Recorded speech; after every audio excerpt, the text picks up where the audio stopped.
pilua Nepio siat dandang turu'uh dari kampung ji'uh baru terus teka. Yang kereh-kereh tunggu pulang ke rumah.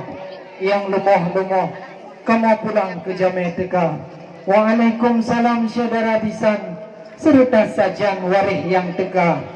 Mulia jame ranup lampuan, mulia rakan mameh suara.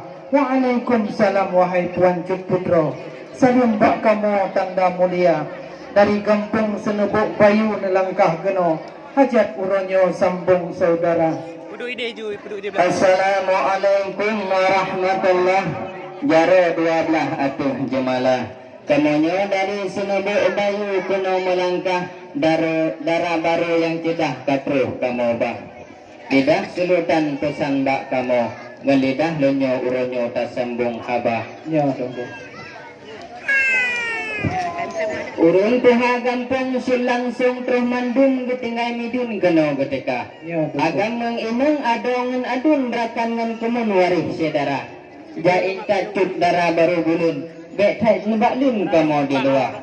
Menyo adat ngan hukum kata perumun. Resam ngan kadun pun harus terjaga. Nyan tunggu cicim burung di pegat empung. Tak gantung di cung lima.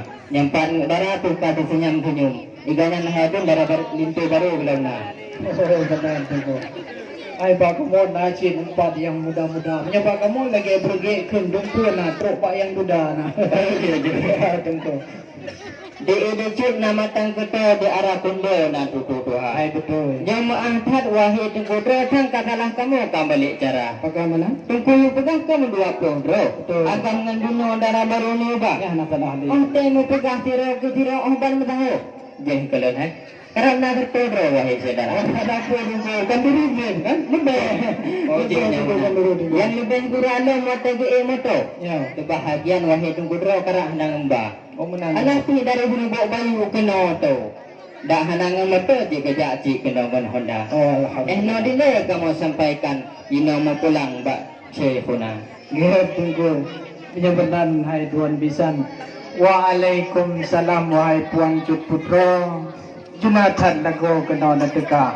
Hati tak susah gundah di kamu. Punah halangan tunggu buno bak jalan raya tunggu.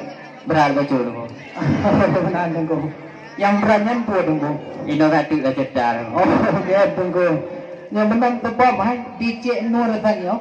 Bak geman payung yan. Reuh ni bak doy kan kara ipo lah no mata kan.